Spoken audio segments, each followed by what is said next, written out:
50 facts about Carlo Acutie. The Angel of Youth was born in London on May 3, 1991. Shortly after his birth, his family decided to move to Milan. At a very young age, he was baptized, and his parents prepared a lamp-shaped cake to celebrate his baptism.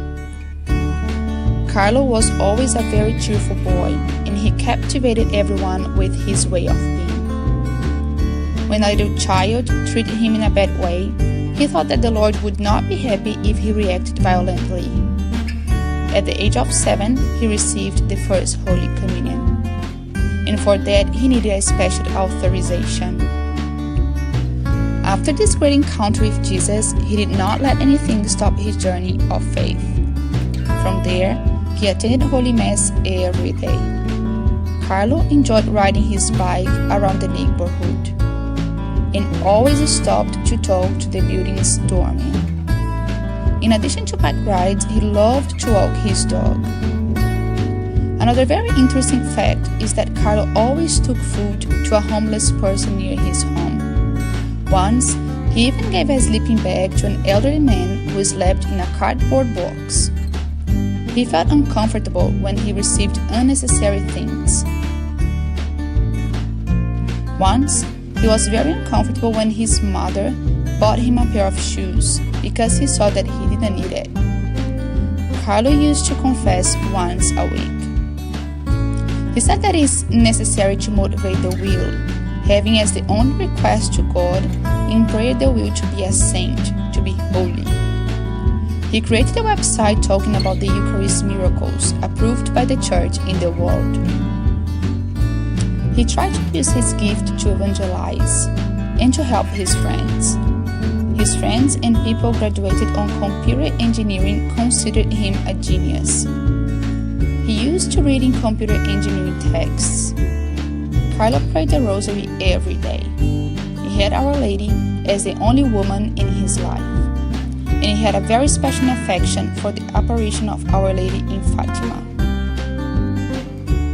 He was a great devote of Saint Francis of Assisi due to his great humility, and for that reason, guess what was your favorite place to travel? The city of Assisi. Once, he stopped going on fun rides to make a pilgrimage to Assisi. He was a young man who prayed a lot. He used to read the Holy Scriptures every day. And he has his moment of adoration in front of the tabernacle, always before or after Holy Mass. He was a normal boy, super cheerful, serene, sincere, available, who loved the company of his friends. He became friends with everyone, even those who were shyer. He shared with his friends that his goal was the infinite. His great generosity made him interested in everyone: foreigners, people with special needs, children.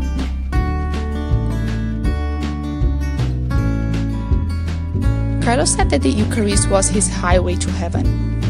He had his guardian angel as his best friend. He says that everyone is born original, unique, but many die as photocopies. He said he wanted to be someone original. His interests range from computer programming, editing films, creating websites, to creating newsletters, which he took care of writing and graphic presentation. He donated his life to volunteering, to his family, friends, and studies. In his parish, he organized fairs to help the missions with all the funds that were raised. In early October 2006, he was initially diagnosed with mumps. Days later, the truth came. Carlo had a severe leukemia, which spread quickly and would take him to death. In the hospital, he said to his mother, "Mom, don't be afraid, because with the incarnation of Jesus, death became life, and we don't have to try escaping it. In eternal life, something extraordinary awaits us." He also said, "Always be with Jesus, this is my life project." When the doctor who accompanied him asked if he suffered a lot, Carlo replied, There are people who suffer much more than me. I am happy to die, Carlo wrote, because I live my life without wasting a minute with things that do not please God. Before he died, he offered his sufferings for Pope Benedict XVI and for the Holy Church. He died on October 12, 2006, with the odor of holiness, just under a month after discovering the disease. Extra fact, it is official. The body of Carlo Acutie was found incorrupt.